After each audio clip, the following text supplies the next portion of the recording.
குலக்கல்வி அப்படின்னா என்ன? இந்த தேசத்தில் மட்டும் ஒரு குழந்தை பிறக்கும் போதே வேலையோடு பிறக்கின்றான். சிற்ப வேலை செய்வர்கள் குழந்தை சிற்ப வேலை தான் கத்துக்கணும், தச்சு தொழில் செய்யறவங்க குழந்தை அதுதான் கத்துக்கணும். எல்லாரும் இப்படி கொஸ்டின் கேட்டு மடக்கிடுறாங்க. கேள்வியே தவறுங்கிறது என்னோட வாதம். கூலி இல்லாமல் செய்தார்கள் புண்ணியம் கிடைக்கும் பண்ணா. எல்லோருக்கும் கல்விங்கிறது தேவையான ஒன்றுதானே, அது எப்படி தவறாகும்? கல்வின்றதுக்கு நீங்க விளக்கம் சொல்லுங்க. எது கல்வி? தன்னுடைய வியாபாரத்துக்கு தடையாக இருக்கிறாங்கன்னு சொல்லி வண்ணார்களை அடிச்சான். வணக்கம் நேயர்களே, தீகா தர்ஷன் சேனல் மூலமாக உங்களை சந்திப்பது உங்கள் சௌதாமணி. நம்ம இன்னைக்கு பார்க்க போற முக்கியமான ஒரு தலைப்பு என்னன்னா குலக்கல்வி. ஒரு பக்கம் பாத்தீங்கன்னா குலக்கல்விக்கு ஆதரவாக சிலர் பேசிட்டு இருக்காங்க, ஆனா மறுபக்கமோ குலக்கல்விக்கு எதிராக பயங்கரமான குரல்களும் எழுந்துகிட்டே இருக்கு. இந்த சூழ்நிலையில் நம்முடைய இந்த அரங்கத்திற்கு வந்திருக்கிறார் மதுரையை சேர்ந்த வழக்கறிஞர் திரு இருளப்பன் அவர்கள். அவங்க கிட்ட பேசலாம். வணக்கம் ஐயா. இன்னைக்கு குலக்கல்வி ஒரு முக்கியமான ஒரு டாபிக் இல்லையா? இந்த குலக்கல்வி மூலமாக சமுதாயத்தில் மாற்றத்தை ஏற்படுத்தி விட முடியும், அவருடைய அந்த குடும்பத்தில் பொருளாதாரத்தில் முன்னேற்றத்தை ஏற்படுத்த முடியும் அப்படின்னு ஒரு பக்கம். இன்னொரு பக்கம் பாத்தீங்கன்னா இந்த குலக்கல்வி மூலமாக திரும்பவும் ஜாதிய கட்டமைப்புகள் கொண்டு போறாங்க, அதை ஊக்குவிக்கிறாங்க அப்படின்னு எதிர்ப்பு குரல். இப்போ என்னோட முதல் கேள்வி என்னன்னா, குலக்கல்வி அப்படின்னா என்ன? நல்ல விஷயம் தாங்கம்மா. இந்த தேசத்தில் மட்டும் ஒரு குழந்தை பிறக்கும் போதே வேலையோடு பிறக்கின்றான். பிறக்கும் போது உனக்கு வேலை இருக்கு. இன்னைக்கு இருக்கக்கூடிய முக்கியமான பிரச்சனை என்ன அப்படின்னா வேலையில்லா திண்டாட்டம். எல்லோருக்கும் கல்வி, அதுவே தவறான ஒரு ஆப்ஷன். எல்லோருக்கும் கல்வி என்பது தவறு. தகுதி வேணும். இப்ப நீங்க இந்த வாதத்தை ஏத்துக்கணும். எல்லோருக்கும் கல்விங்கிறது தேவையான ஒன்றுதானே, அது எப்படி தவறாகும்? கல்வின்றதுக்கு நீங்க விளக்கம் சொல்லுங்க. எது கல்வி? எழுத படிக்க தெரிவது கல்வி, விஷயத்தை தெரிஞ்சுக்கிறது கல்வி. அந்த கல்வி போதும் இல்லையா? அதை விடுத்து இப்ப நீங்க மெடிக்கல் ப்ரொஃபஷன் போறாங்கன்னு வச்சுக்கோங்க, ஒரு டாக்டர் ஆகணும், என்ன செய்யறாங்க? நீட், ஐஐடிக்கு போகணும், அங்க ஒரு எக்ஸாம். எந்த ஒரு துறைக்கு, சிறப்பான துறைக்கு போகணும்னா ஒரு என்ட்ரன்ஸ், ஒரு கேட் இருக்கும். அந்த கேட்டே இல்லாம எல்லோருக்கும் கல்வி அப்படின்னு கொடுக்கும் பொழுதுதான் கல்வியில் ஒழுங்கீனம் வருகிறது. இன்னைக்கு ஒரு மாணவன்கிட்ட கேளுங்க, நீ ஏன் தம்பி பள்ளிக்கூடத்துக்கு போற அல்லது படிக்க போற, என்ன சொல்லுவாங்க? இப்ப நீங்க சொல்லுங்களேன், ஏன் மாணவர்கள் படிக்க போறாங்க? ஃபர்ஸ்ட் ஒழுக்கம் தான். படித்தவர்கள் அனைவருக்கும் ஒழுக்கம் வந்திருக்குதா? ஒழுக்கம் வந்துருச்சா? இல்ல. பிறகு ஏன் படிக்கணும்?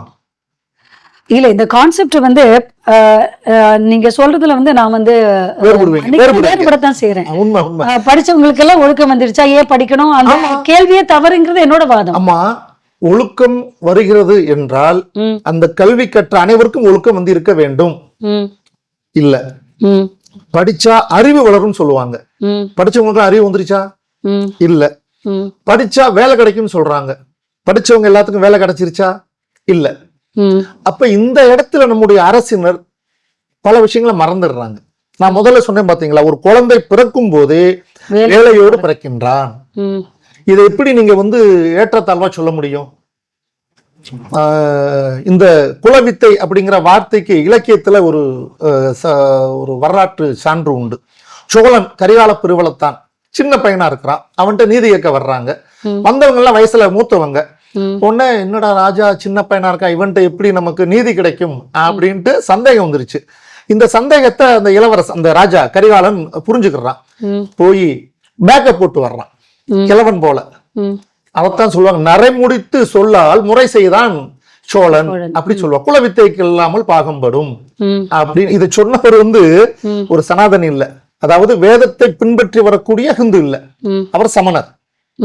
சமண மதத்தை சேர்ந்த ஒருத்தர் சொல்றாரு குலவித்தைக்கு இல்லாமல் பாகம்படும் அப்படின்ட்டு. சில வரலாற்று சம்பவங்கள் உங்களுக்கு சொல்றேன் பாருங்களேன். முகலாயர்கள் இந்த நாட்டின் மீது படையெடுத்து வரும் பொழுது 300 ஆண்டுகள் கோவிலை பூரா உடைச்சாங்க. புது கோவிலை கெட்ட அனுமதிக்கவில்லை. ஆனா அந்த 300 ஆண்டுகள் கழித்து விஜயநகரம் அந்த சாம்ராஜ்யம் எழும் பொழுது ஒரே கொட்டடம், அரண்மனை, சிற்பம், ஓவியம், கலையில உச்சத்துக்கு போயிட்டாங்க. எப்படி சாத்தியமாச்சு? 300 ஆண்டுகள் தடைப்பட்ட அனைத்து சிற்ப கலைஞர்களும் வேலை இல்லாம இருந்தவங்க எப்படி அதை கத்துக்க முடிஞ்சது, எப்படி செய்ய முடிஞ்சது? குலவித்தை. இங்க ஒரு நண்பர் இருக்கார், நமக்கு உமாபதி ஆச்சாரின் பேரு. அவர் சொல்லுவாரு, நாங்கள் எங்கள் குழந்தைகளுக்கு பாத்திலே சொல்லி கொடுத்தோம்.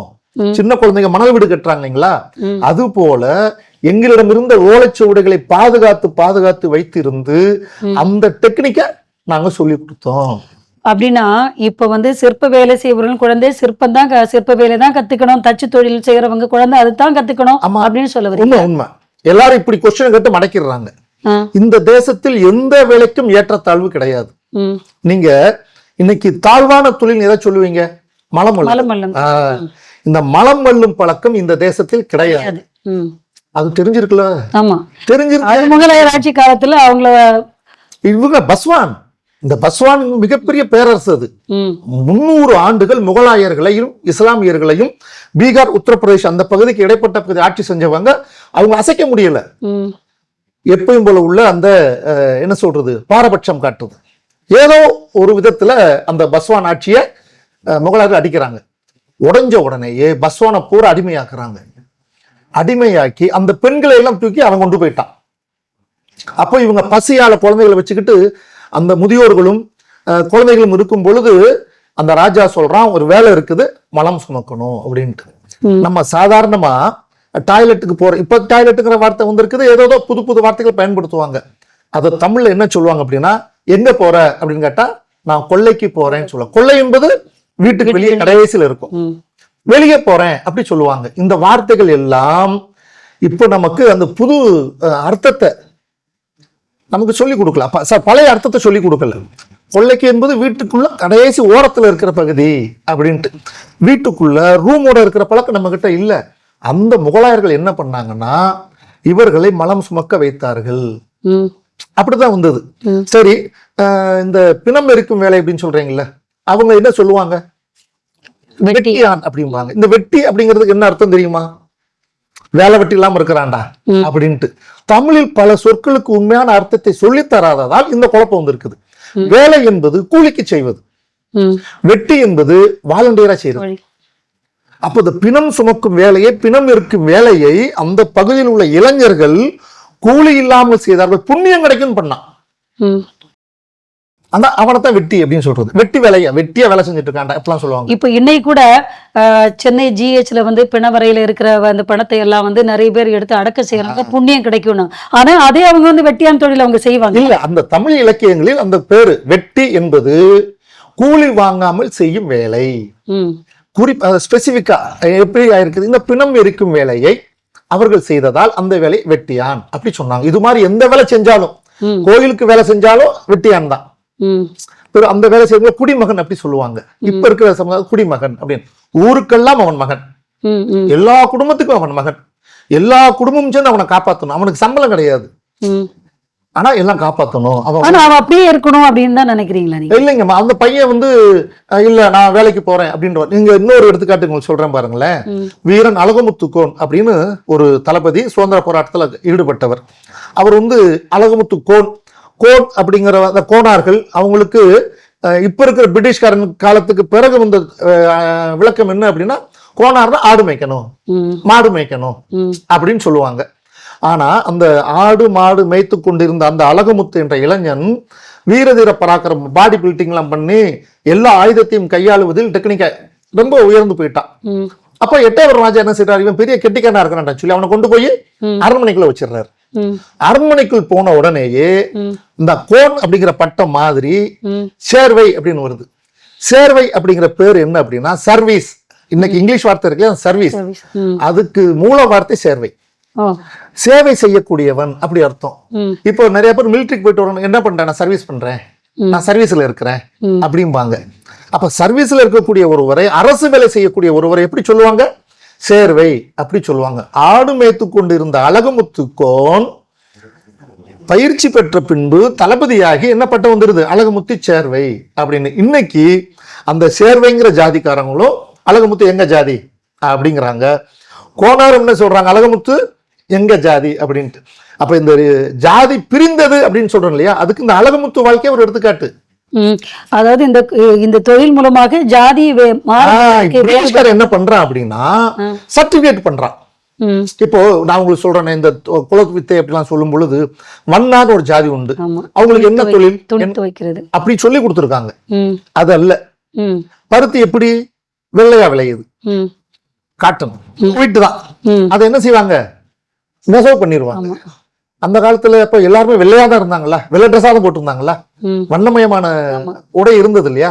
அந்த வண்ணம் தயாரித்தவர்கள் வண்ணார்கள்.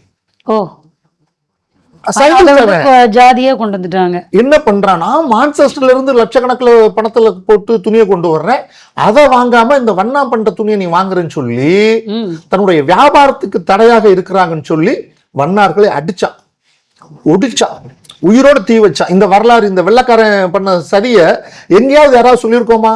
இன்னைக்கு எளிய அந்த சாதி மக்களை நம்ம சொல்லலாம் வண்ணா பைய அப்படின்னு சொல்லிடுறோம். ஆனால் அவர்கள் சயின்டிஸ்ட். ம். சயின்டிஸ்ட் எப்படி புத்தியால் யோசிக்கக்கூடியவர்கள், பிராமணன் கேட்டகரி. ம். அவர்களை அடித்து ஒடித்து ஒழித்து கட்டியது இந்த பிரிட்டிஷ்காரன். ம். இதை யாருக்கும் சொல்லல. மருத்துவர்கள் அப்படி சொல்லுவாங்க. அவங்க யாரு? எல்லாம் சித்த வைத்தியம். கை வெட்டுப்பட்ட கையை ஒன்னா சேர்த்து வச்சிருக்கிறான். நீ நிறைய அந்த மருத்துவர், நம்முடைய சித்த வைத்தியத்தை பத்தி நிறைய பேசலாம். ஆமா. அந்த மருத்துவர்களை எல்லாம் உயிரோட கொளுத்துனான். ஏன்? என்னுடைய வைத்தியம் இங்க வரணும், நான் தயார் பண்ணுங்கிற மருந்து இங்க சேல்ஸ் ஆகணும். இன்ன வரைக்கும் நடந்துட்டு இருக்குது. சித்த வைத்தியத்துக்கான ஆதரவு இந்த அரசாங்கத்துல குறைவா தான் இருக்குது. சித்த வைத்தியம், ஆயுர்வேதம், இப்படி நம் மண்ணில் பிறந்த வைத்தியர்களை பூரா என்ன பண்றான், அந்த வைத்திய முறையை பின்பற்றியவர்களை பூரா கொன்றான். கொன்னுட்டு என்ன சொல்றான், நீ எல்லாம் வைத்தியம் கிடையாது, அப்படி அந்த ஜாதி இல்லாம ஆக்கிட்டான். இப்படி நம் மண்ணில் பிறந்த வைத்தியர்களை பூரா என்ன பண்றான், அந்த வைத்திய முறையை பின்பற்றியவர்களை பூரா கொன்றான். சோ அதே காலகட்டத்துல இந்த ஜாதிய கட்டமைப்பு இருந்தேங்கிறீங்களா? ஆம் பட்ட ஐயன். சொல்லுங்க. ஆம் பட்ட ஐயன். ஆம்பட்டையன். திராவிடம் தான் இப்படி கொண்டு வந்தது அப்படின்னு சொல்றீங்க. இதே நீங்க நார்த்ல, அதாவது வட இந்தியால கூட பாத்தீங்கன்னா இது மாதிரி ஜாதி வேறுபாடுகள்லாம் நிறைய இருக்கே. உண்மை உண்மை. அவன் தான் சொல்ற, குலவித்த அப்படின்னு பயம் காட்டுறான், பூச்சாண்டி காட்டுறான். நீங்க கவனிச்சு பாத்தீங்கன்னா தெரியும். அந்த நாவிதர் கடை இருக்கு இல்லையா, அது ஸ்பை வேலைக்கு பெரிய கெட்டிக்காரங்க அவங்க. அது மட்டும் இல்ல, அவங்க வெட்டிக்கிட்ட சார் வீடு வாடகை கிடைக்குதா சார் அப்படின்னு கேட்பான். ம். ம். இங்க இருக்கிற பாண்டி வடக்கு போன எப்படி ஆயிடுறான், பாண்டே ஆயிடுறான்.